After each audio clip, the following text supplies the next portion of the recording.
Temos estudado nas últimas semanas o Credo Apostólico. O Credo Apostólico é um importante documento da fé cristã que contém as declarações básicas daquilo que os cristãos, eles realmente creem, especialmente relacionado à pessoa de Jesus Cristo. Então nós estamos caminhando expressão por expressão e hoje nós vamos falar mais uma delas. Mas antes de falar do credo especificamente, eu quero te fazer uma pergunta. Em algum momento, em alguma situação na sua vida, você já se sentiu humilhado? Você já se sentiu numa condição assim, poxa, nesse momento eu estou sendo humilhado, estou colocado numa situação vexatória, estou colocado numa situação em que de repente meus direitos estão sendo tolhidos, ou eu estou sendo exposto diante das pessoas e isso me traz vergonha, isso me traz humilhação. Se você já passou por uma situação assim, e provavelmente, talvez com exceção das crianças, de algumas crianças, mas todos nós já passamos por momentos assim, por situações pequenas ou grandes, por situações engraçadas ou situações tristes. Em algum momento a gente já deve ter passado por isso também, tá? E a gente com certeza não se sente bem, pelo contrário, a gente se sente muito mal, porque nós todos queremos ser tratados com um mínimo de dignidade, com um mínimo de respeito, com um mínimo de honra, não é? E eu quero ler uma história para você, gostaria que você acompanhasse aí essa pequena história, que eu quero que você observe a cena que está acontecendo. Um rei tem um filho que até a idade adulta não for apresentado aos seus súditos. Ninguém conhece o rosto do herdeiro da coroa, somente sabem da sua existência dentro dos muros do palácio real. O rei envia seu filho a uma de suas províncias, solitário, sem identificação real. Ao chegar à província, o príncipe se depara com a maldade arraigada no coração e nas práticas daquele povo. Uma revolta contra o rei parecia estar instaurada. O príncipe entende que a sua visita pode ajudá-los a alcançar o favor daquele rei. Mas aqueles homens rudes e cruéis, ao verem a intenção daquele jovem rapaz, pensam ser um opositor e então decidem persegui-lo. Ao lançarem mão sobre o jovem, este se apresenta como príncipe, como filho do rei. Mas os homens, tomados de ira, não acreditam. Pelo contrário, pensam ser um impostor e o conduzem pela aldeia, escarnecendo dele, cuspindo no seu rosto, com gritos de zombaria, e o lançam no cárcere junto aos malfeitores, fornecendo-lhe a ração diária. Longe das glórias do palácio real, dos banquetes e do luxo, o príncipe está encerrado naquela fria cela. Uma história triste, não é? O príncipe, acostumado com o palácio real, com as honras de príncipe, lançado numa cela, sendo ignorado, sendo maltratado, sendo humilhado. Mas foi mais ou menos assim que aconteceu com o Rei dos Reis e Senhor dos Senhores, Jesus Cristo. Ele foi humilhado. Jesus, na sua missão, no seu tempo em que viveu entre nós, ele foi humilhado. E hoje nós vamos falar um pouquinho sobre esse estado de Jesus, esse estado de humilhação de Jesus, que tem a ver com o que está escrito no Credo Apostólico. Então, no Credo, nós temos essa expressão aqui, creio em Jesus Cristo, o qual padeceu sob o poder de Pôncio Pilatos, foi crucificado, morto e sepultado, desceu ao Hades. Talvez muitos de nós já tivemos em algum momento contato com o Credo Apostólico, de ouvir falar, ou de ouvir a expressão, que é bem divulgada, bem difundida, e essa expressão é conhecida também, qual padeceu sob o poder de Pôncio Pilatos, foi crucificado, morto e sepultado, desceu ao Hades. E essa expressão, ela se refere justamente a esse estado em que Cristo foi humilhado, que Cristo foi colocado numa condição de humilhação, que ele deixou a sua glória e ele vem então para se sacrificar em nosso lugar. Os últimos acontecimentos da vida terrena de Jesus, aquilo que nós lembramos muito na chamada Sexta-feira da Paixão, na Semana Santa, na Sexta-feira da Paixão, esses momentos fazem parte juntamente com aquilo que a gente estudou na semana passada, falando da encarnação, né, de Jesus que se fez homem, da encarnação do Verbo, do Deus encarnado, do Emanuel, Deus conosco. Então, juntamente com isso, que nós compartilhamos semana passada, é chamado então de estado de humilhação de Cristo. Eu quero observar com vocês alguns aspectos então do sacrifício de Jesus, que é um momento do estado de humilhação de Jesus quando esteve aqui. Primeira coisa que eu quero compartilhar com vocês é esse aspecto histórico do sacrifício de Jesus. A fé cristã, ela é também uma fé histórica, ela não é uma fé inventada. A fé em Cristo Jesus, a fé do povo que segue a Jesus Cristo, os discípulos de Jesus Cristo, ela não é inventada, ela tem raízes profundas no solo da história. Se a gente observar bem, nós vamos encontrar isso. Quando no credo apostólico traz essa expressão aqui, padeceu sob o poder de Pôncio Pilatos, a própria menção a Pôncio Pilatos, ela é uma importante maneira ou uma identificação que aponta justamente para a historicidade da fé cristã, ou seja, que a fé cristã ela tem um lugar na história. Esse negócio de acreditar, de crer em Jesus Cristo, não é algo simplesmente inventado. Ele tem a ver, ele tem relação com a história da humanidade e nós não podemos perder isso de perspectiva. No Novo Testamento, ele vai citar o governador Pilatos diversas vezes. Se você lê o Novo Testamento, você vai encontrar o nome de Pilatos por diversas vezes, com referência especialmente a esse sacrifício de Jesus, nessa relação com Jesus. Em João capítulo 18 e também no início do capítulo 19, nós temos aquele diálogo, que nós não vamos ler agora, mas nós temos aquele famoso diálogo de Jesus com Pilatos. Nós conhecemos, quando a gente fala de Pilatos, a primeira coisa que vem à nossa mente, o que é? Faz a expressão aí para mim que você sabe.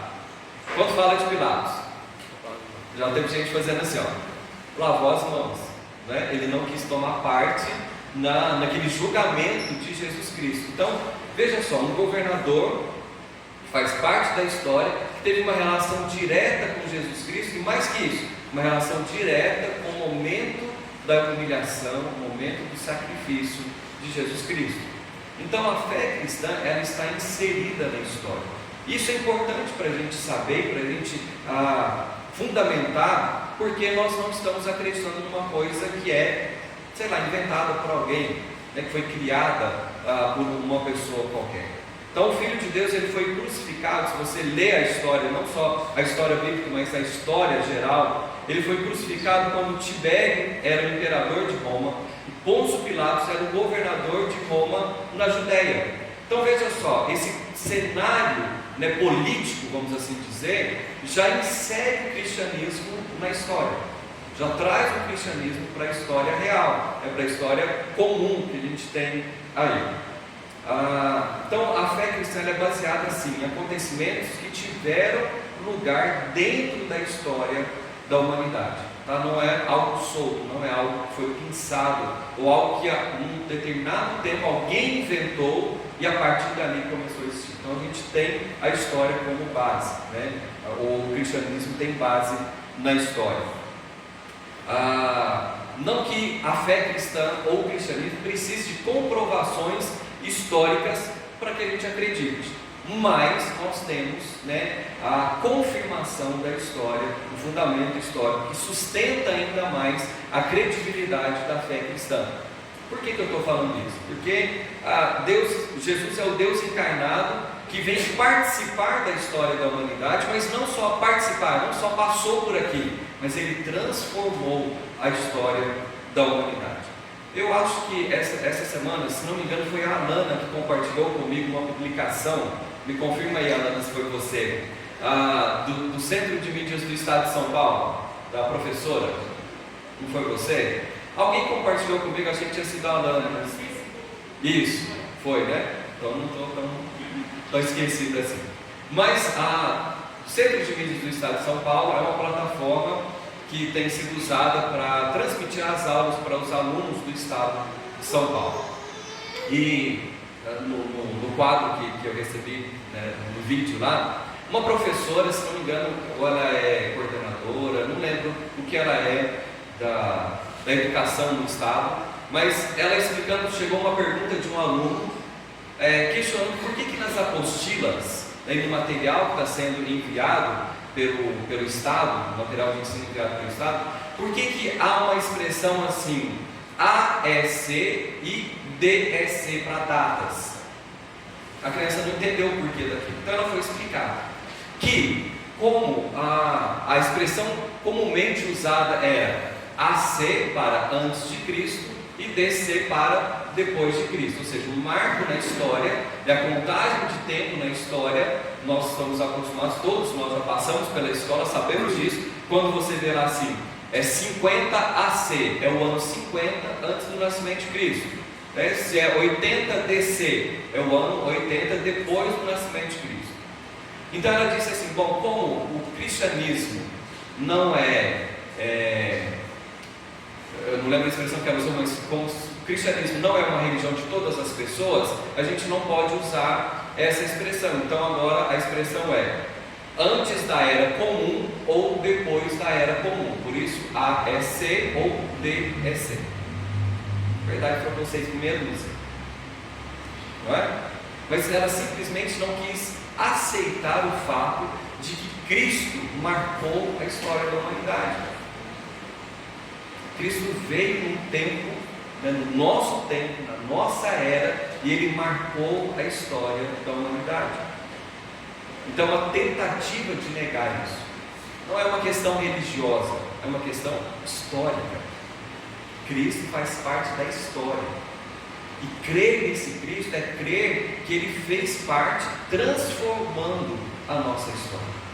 Então observe bem que quando você confessa a sua fé em Cristo Jesus, você está confessando uma fé que ela tem fundamentos na história. Não é algo que o homem inventou. Nós temos diversas crenças que são baseadas a partir de invenções de homens.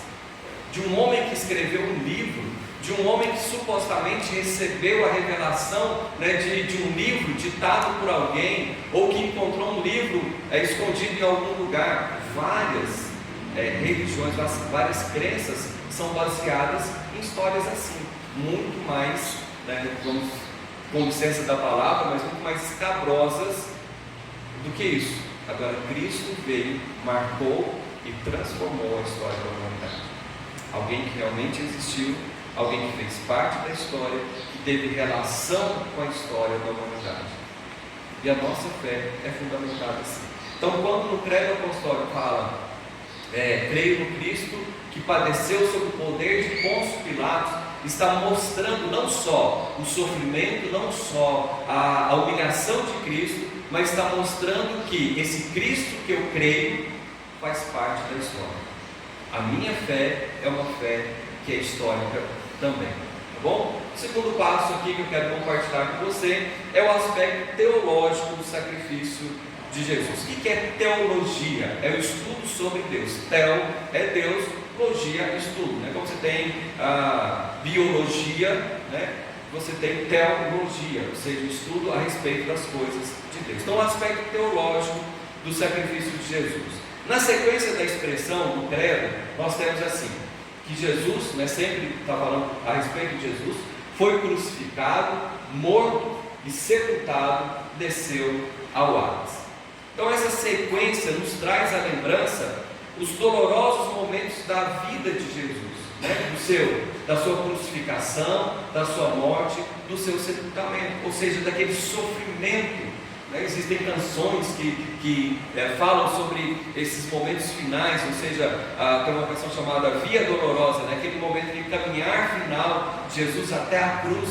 Nós ouvimos muito disso na proximidade da Páscoa, quando tem filmes passando na televisão, tem encenações acontecendo, mas isso faz parte da obra de Jesus, da humilhação de Cristo com o seu sacrifício, esse momento final da sua vida, ou seja, sua crucificação, a sua morte, o seu sepultamento. O apóstolo Paulo, ele traz uma perspectiva bem teológica desses acontecimentos da vida de Jesus, que são relatados no Evangelho. Ele traz nas suas cartas um aspecto bem profundo a respeito disso. Mas não só o apóstolo Paulo. Se você ler outras cartas do Novo Testamento, você vai encontrar isso também, né? Um tratado ou uma abordagem bem teológica a respeito do sacrifício de Jesus. Eu quero então extrair alguns ensinamentos com vocês. Vou pedir a sua participação agora, lendo os textos, né? Cada um pode ler o texto bem alto, não perde aí de novo a barreira da máscara, mas para que você possa participar com a gente aqui. Então, o primeiro aspecto é que o sacrifício de Cristo, ele foi vicário. O que é vicário? Vicário, a expressão vicário, ela pode ser traduzida por em lugar de. É alguma coisa que é feita em lugar de outro. Então Jesus Cristo, ele se sacrificou em lugar de alguém.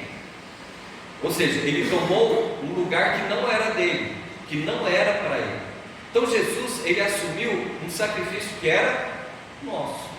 Ele tomou o nosso lugar na cruz. Por isso o sacrifício de Jesus é vicário, ele morreu no nosso lugar. Vamos ler dois textos a esse respeito, por favor. Uma pessoa abra Isaías 53 e outra pessoa 2 Coríntios capítulo 5. Aliás, 2 Coríntios capítulo 5 nós já lemos hoje, tá? Mas só para lembrar.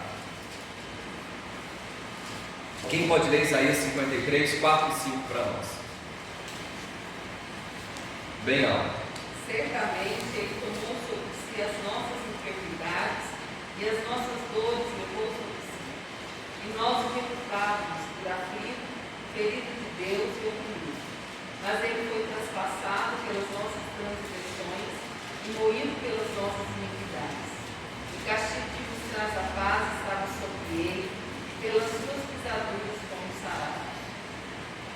Então Jesus assumiu um sacrifício, um sofrimento, uma dor, uma condenação que não era dele, mas era nossa. Ele levou sobre si, ele tomou sobre si aquilo que era nosso. Por isso o sacrifício de Jesus é vicário. 2 Coríntios 5, 21, já para ajudar a decorar aí, quem pode ler?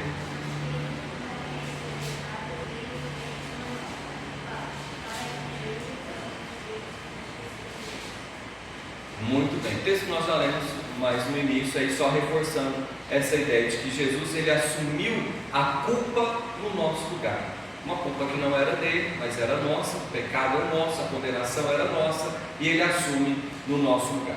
Segunda coisa, que o sacrifício de Cristo, ele tem um valor permanente, ele não precisa mais ser repetido. Alguém abra aí, por favor, Hebreus capítulo 9. Esse sacrifício, ele tem um valor ou um efeito agora permanente. Por que isso é importante? No Antigo Testamento, os ritos que apontavam para aquilo que Deus faria no futuro na pessoa de Jesus, eles exigiam que periodicamente as pessoas oferecessem animais em sacrifício para a remissão dos pecados.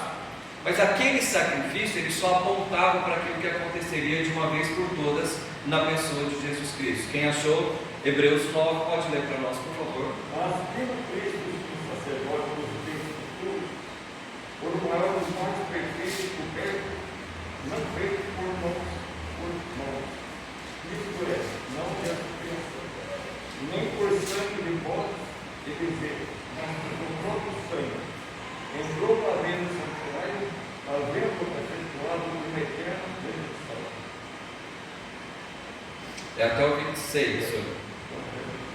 Porque se o sangue dos touros e do bode é a cinza de uma novilha espargida sobre os muitos o santifica, quando é purificação da carne. Quanto mais o sangue de Cristo, que pelo Espírito Eterno se ofereceu a si mesmo, imaculado a Deus, purificará os vossos conhecimentos das obras mortais, para servirmos ao Deus vivo. Por isso é mediador do Novo Testamento, para que, intervindo a morte para a remissão das transgressões que havia debaixo do primeiro testamento. O senhor está no 9, 23 a 26?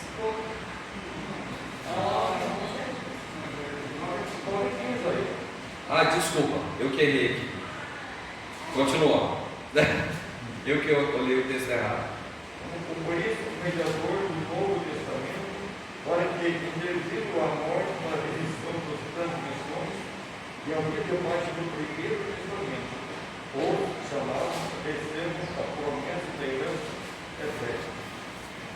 Muito bem.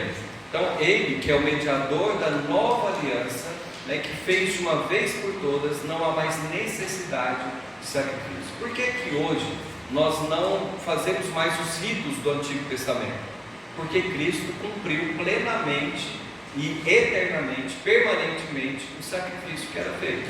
Então hoje nós não temos mais que trazer, né, um cordeiro para ser sacrificado, o sangue será aspergido para a remissão dos nossos pecados. O Cordeiro de Deus, como nós cantamos agora há pouco, o Cordeiro de Deus se entregou no nosso lugar.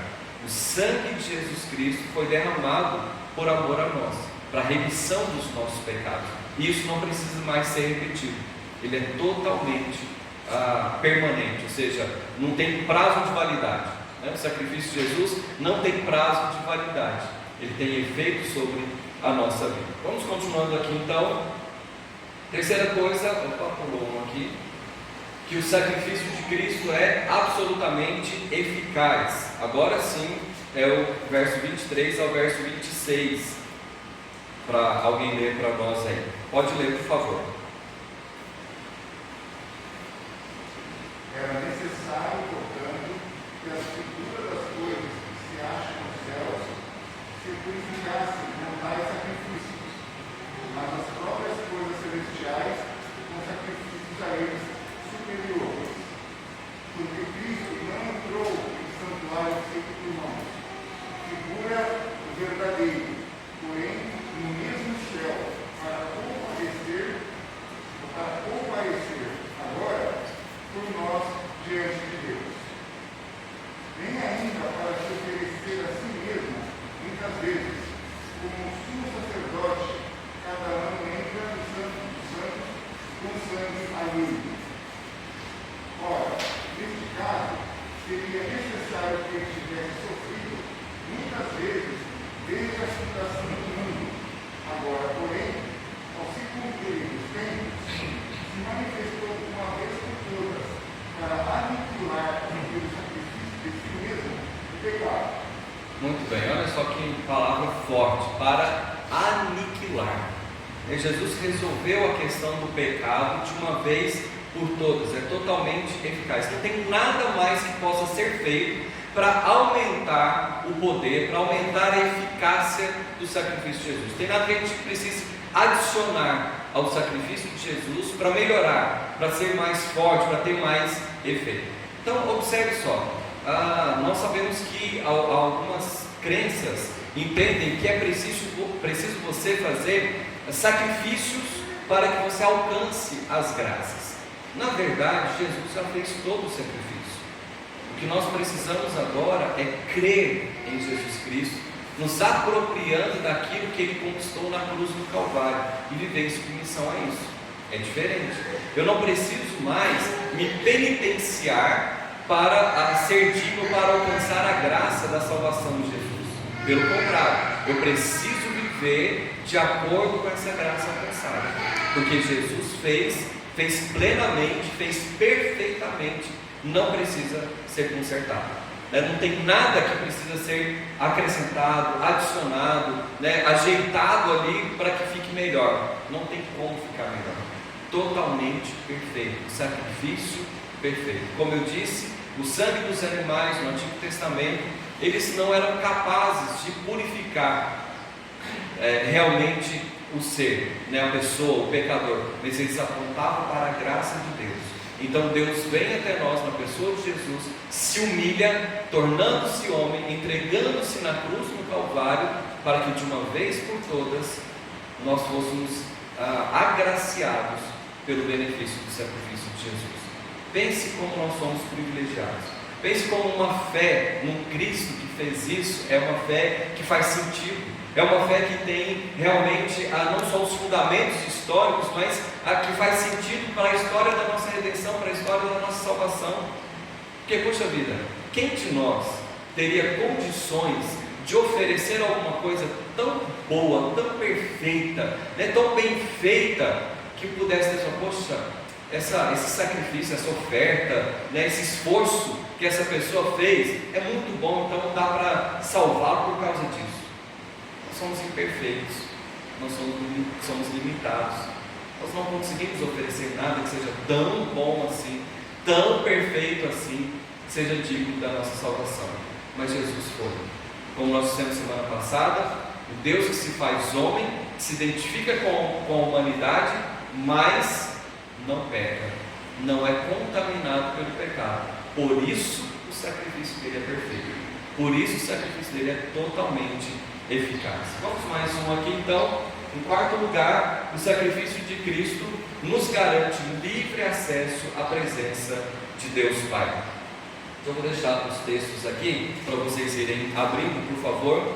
Então, a partir da morte expiatória de Cristo, aqueles que foram alcançados pela graça da salvação em Cristo, passam a ter livre acesso à presença de Deus. Então leia, por favor, Mateus 27, 51, quem puder aí bem alto.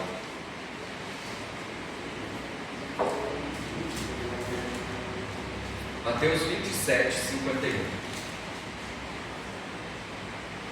Eis que o véu do santuário se rasgou em duas partes, de alto a baixo.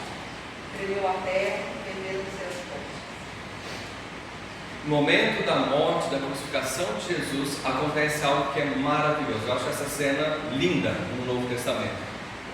No santuário havia um véu. Só que quando a gente pensa em véu, qual é a primeira imagem que vem à sua cabeça? Que é tipo no rosto assim? Já pensei louco. Alguém falou, eu acho, noiva, não é? Que é aquele véu fininho, esvoaçante, né? Leve, mesmo esse de cobrir o rosto, é esse véu assim que é esvoaçante, é fininho. Mas esse véu que tinha no santuário, ele era algo espesso, né? Eu não me lembro agora exatamente a espessura. O Júlio que gosta de história, talvez ele se lembre ali qual que era a espessura do véu, porque eram camadas de tecido. Agora você pense no contexto, né? Não eram tecidos industrializados como hoje, você tem aí tactel, né? Que é um negócio bem fininho. Você tem TNT, que parece que está um papel, né? De tão fino que é. Você tem a tecidos assim, eram tecidos de tramas mais grossas. Então era um véu bem espesso, que não dava para você ir lá com uma tesoura e tentar cortar, ou com uma faquinha, né? Tentar cortar ali.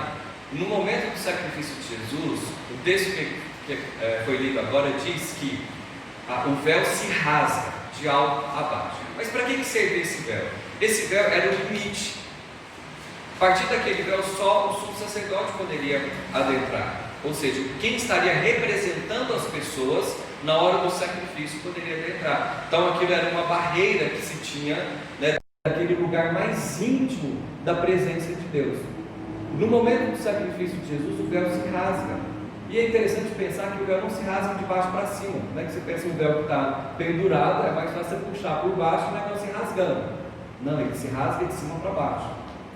Um ato de Deus, mostrando que agora, pelo sacrifício de Jesus, não há mais essa barreira, né? O único mediador, o único intercessor que tem entre o homem e Deus é o próprio Deus, Cristo Jesus.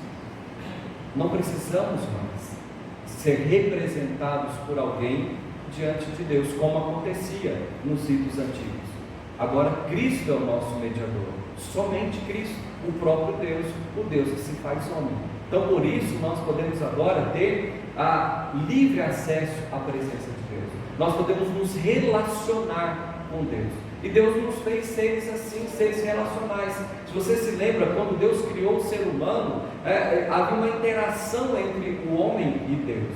Havia um relacionamento entre o homem e Deus. Quando o pecado entra, ali no jardim do Éden mesmo, né? Gênesis capítulo 3, a primeira coisa que acontece é que o homem é expulso do jardim. Ele sai da presença de Deus. E agora em Cristo, esse relacionamento, essa aproximação é restaurada. É algo maravilhoso que Deus faz por nós na pessoa de Jesus Cristo. Crer nesse Jesus que morreu, né, que foi crucificado, que morreu, que foi sepultado, é crer que Deus, a partir de Jesus, agora abre o acesso para o relacionamento com Ele. Hebreus 10, de 19 a 23, quem pode ler para nós?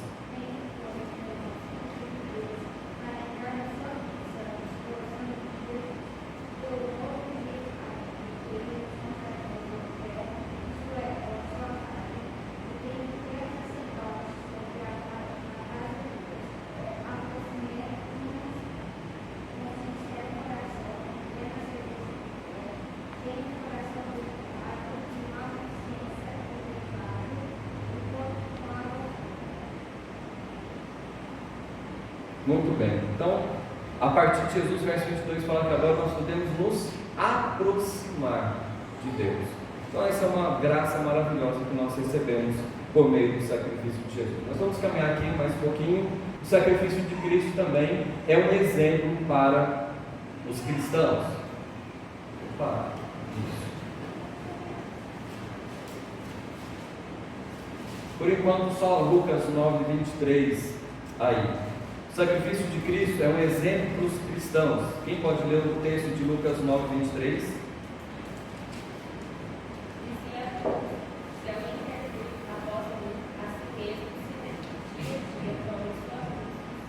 Então, quando Cristo vai falar de um relacionamento com Ele, Ele usa o exemplo da cruz, né? Traz a memória de quem está ouvindo, desejoso de segui-lo, de ser discípulo dele. Ele mostra, ele aponta para a cruz. Existe um livro chamado A Cruz de Cristo, de John Stott, e Stott ele apresenta algumas implicações práticas, né, sobre o sacrifício de Cristo para nós cristãos. E quero compartilhar rapidamente com você. Eu acho que eu não coloquei aqui, não. Então, a primeira coisa é que o sacrifício de Cristo, ou a cruz de Cristo, nos permite uma participação mais consciente e abençoada na Santa Ceia. A Santa Ceia, ela é a principal lembrança do sacrifício de Jesus na cruz. O que nós fizemos aqui no domingo anterior é muito mais que isso. Por meio da Santa Ceia, nós temos comunhão real com o próprio Cristo. Então, quando nós tomamos o pão, nós tomamos o cálice, nós estamos trazendo de uma maneira muito viva a nossa memória a respeito do sacrifício, aquilo que Jesus fez ali na cruz do Calvário. Então, isso tem a ver com o nosso relacionamento com Deus. Nós não entendemos na ceia, já falamos isso por diversas vezes, que o pão deixa de ser pão e o suco da uva deixa de ser suco da uva para transformar-se em corpo e sangue de Cristo. Nós não entendemos isso. Continua sendo suco de uva, continua sendo pão. No entanto, Cristo está presente no momento desse sacramento, no momento da Santa Ceia, fortalecendo a nossa fé. Então, quando nós participamos da ceia, nós entendemos o sacrifício de Jesus, é algo muito mais consciente, nós nos apropriamos muito mais disso. Eu digo que não é algo místico, mas é um instrumento de bênção de Deus na nossa vida. Por isso é tão importante participarmos sim do momento da Santa Ceia. Segunda coisa que nós aprendemos sobre o amor aos inimigos. Agora sim, João 5, não, acho que é 15, viu, irmãos? Acho que eu digitei errado ali. Vê para mim, João 15, 12.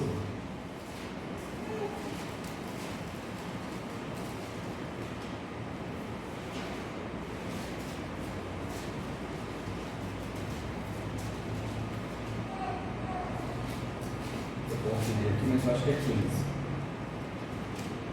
15. Isso, João 15, 12. Por favor, alguém lê. Meu mandamento é este: vocês amem uns aos outros assim como eu os amei. Muito bem, então o sacrifício de Cristo, ele é um exemplo supremo de amor pelos inimigos. Por quem Jesus está morrendo ali na cruz no Calvário?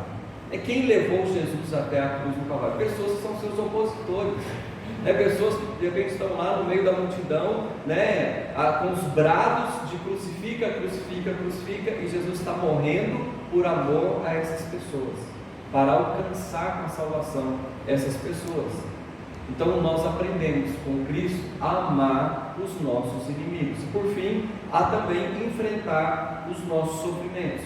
A cruz, ela revela não só o sofrimento intenso de Jesus Cristo, do Filho de Deus, mas ela, mesmo que ela não explique todo o sofrimento do mundo, ela nos dá forças para enfrentar e para vencer os sofrimentos. Observe só, quando você está passando por uma situação difícil, E eu tento fazer sempre esse exercício. Às vezes, algumas pessoas que compartilham algumas coisas, eu sempre trago isso à memória. Quando você está passando por uma situação difícil, uma enfermidade, por exemplo, né, que você está sofrendo, alguém da sua família está sofrendo, um filho está sofrendo, né, e nós pais sofremos quando vemos os nossos filhos doentes, por exemplo. Mas quando você está passando uma situação muito difícil, uma situação de sofrimento, tente lembrar da cruz. Tente lembrar do sacrifício de Jesus. Será que o seu sofrimento é maior do que aquilo que Jesus passou ali na cruz do Calvário?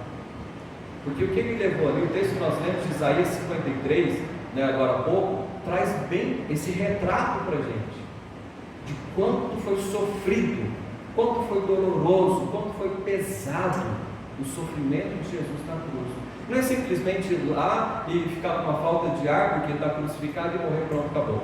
Não, estava sobre Jesus todo o peso da condenação do nosso pecado. Todo o nosso pecado. Se nós lemos nos Salmos, quando Davi fala que o pecado dele fazia com que ele sofresse, com que ele sentisse dores, né, como se os ossos dele tivessem sendo esmagados, por um pecado que ele reconheceu e estava confessando.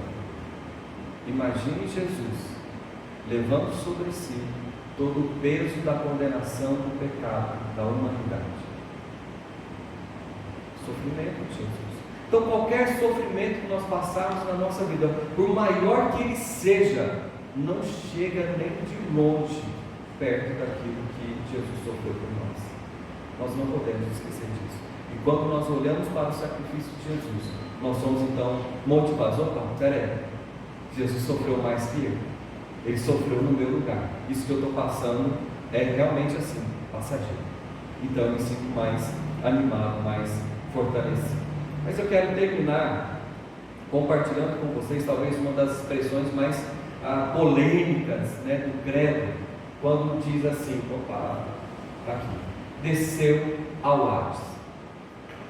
Há diversas interpretações para essa expressão dentro do credo apostólico, mas a mais sensata, que a gente entende que seja mais bíblica, ela está registrada no Catecismo de Westminster, que é adotado pelas igrejas reformadas, né, como um documento de expressão de fé também, e a posição que é adotada então por nós como igreja reformada também. Então no Catecismo, eu ia trazer, acabei não trazendo para te mostrar, está lá atrás do livro, mas o Catecismo Maior de Westminster, na pergunta 50, diz assim: em que consistiu a humilhação de Cristo após a sua morte?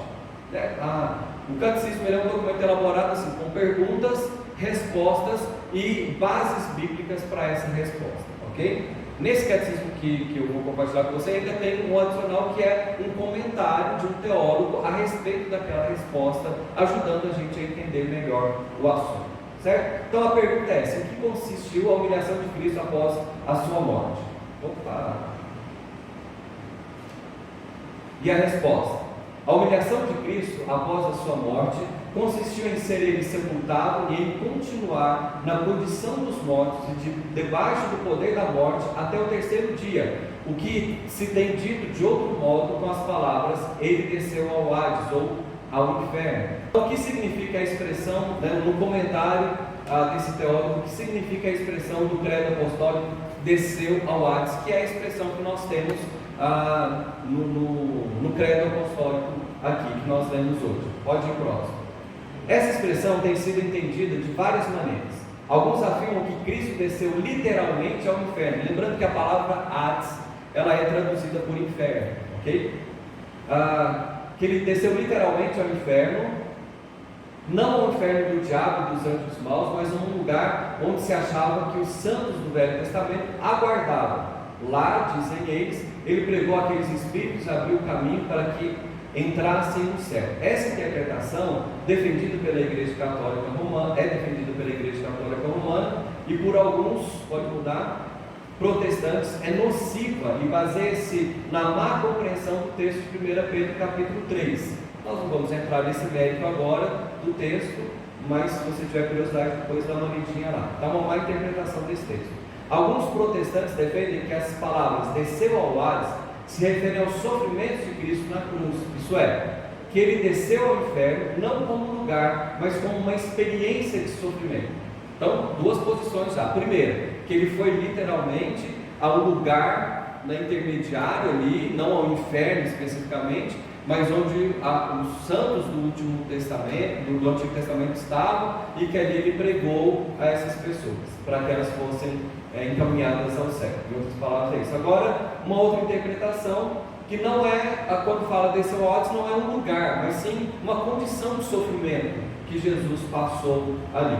Embora essa ideia não seja doutrinariamente nociva, não é historicamente sustentável, porque a palavra traduzida por inferno no credo, pode mudar, no credo apostólico, não é gema, o lugar de castigo, mas Hades, o reino dos mortos. Então, há duas palavras que podem ser utilizadas para inferno: uma gema, outra Hades. Uma fala de um lugar, uma coisa relacionada mais ao castigo, e outra fala mais de um lugar mesmo, que é o lugar dos mortos. O nosso catecismo ensina que as palavras desceu ao Hades ou desceu ao inferno refere-se ao sepultamento de Cristo e a sua permanência sob o poder da morte por um tempo, entendendo-se a palavra Hades, como inferno, como o reino e o poder da morte. Então, acho que é o último, né, Marcelo? Então, qual é o nosso entendimento nessa expressão desceu ao Hades, que quando você recita o credo apostólico, você está dizendo ela ali, que Jesus ele ficou, né, no Hades, ou seja, no lugar dos mortos, por um período. Ele ficou até o terceiro dia. Não é isso que o relato bíblico nos ensina? Ele esteve lá até o terceiro dia. Então, esse é o entendimento um pouco mais sensato, um pouco mais coerente a respeito dessa expressão. Tá? Queridos, tem mais um aspecto só que eu quero compartilhar rapidamente com vocês para a gente encerrar, que é o aspecto existencial. Como o valor do sacrifício de Cristo ele pode ser aplicado à nossa vida. Eu vou pedir já rapidamente para abrirem esses dois textos, que serão os últimos textos que nós vamos ler. A questão é que nós podemos saber de cor e salteado a história do sacrifício de Jesus, nós podemos saber de cor todos os textos bíblicos referentes ao sacrifício de Jesus, podemos conhecer teoricamente toda a teologia do sacrifício de Jesus, mas não acreditar e não desfrutar de nenhum benefício disso, ou seja, o sacrifício de Jesus ser somente uma questão histórica ou um fato isolado na história que nós conhecemos. Então, biblicamente falando, o sacrifício de Cristo, ele concede perdão e paz àqueles que verdadeiramente creem e se submetem a Jesus. Veja o que diz esses dois textos. Quem pode ler, por favor, João 3,16, bem conhecido. Vai lá, quem vai ler? Porque Deus amou ao mundo de tal maneira que deu o seu Filho unigênito para que todo aquele que nele crê não pereça, mas tenha a vida eterna. Para que todo que nele crê não pereça, não morra, mas tenha a vida eterna. Ou seja, o sacrifício de Jesus é aplicado àqueles que creem, traz um benefício àqueles que creem. Simplesmente conhecer, simplesmente saber sobre Jesus não faz sentido, é preciso crer. Romanos 1, 16 e 17. Porque não me vergonho do Evangelho de Cristo. É o poder de Deus para a salvação de todo aquele que crê. Primeiro por Deus, e também por Deus. Porque nele se descobre a justiça de Deus e da fé em fé. Como está escrito, mas o justo viverá da fé. Muito bem. Então, o Evangelho é o poder de Deus para a salvação de quem? De todo aquele que crê. A fé é um elemento importante aí. E Romanos 6, 23. Quem pode ler para nós?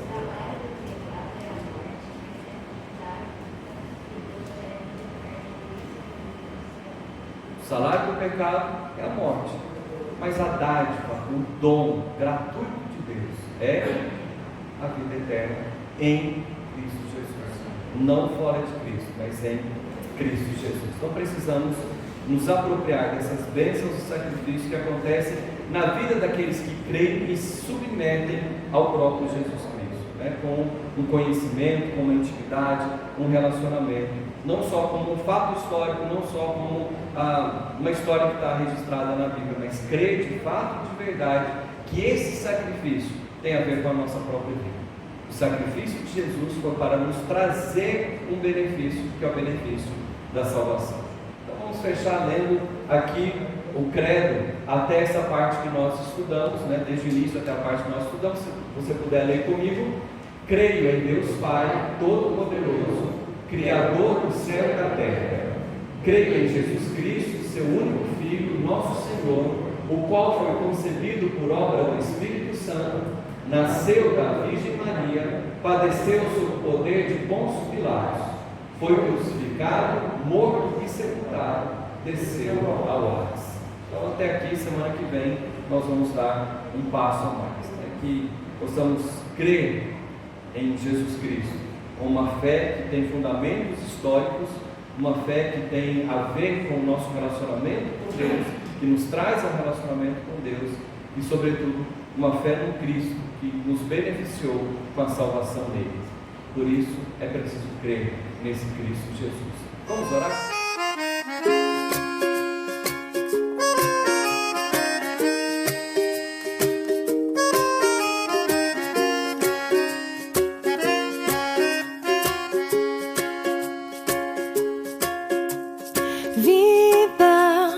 Fonte que me enche de alegria, permanente paz no meu interior.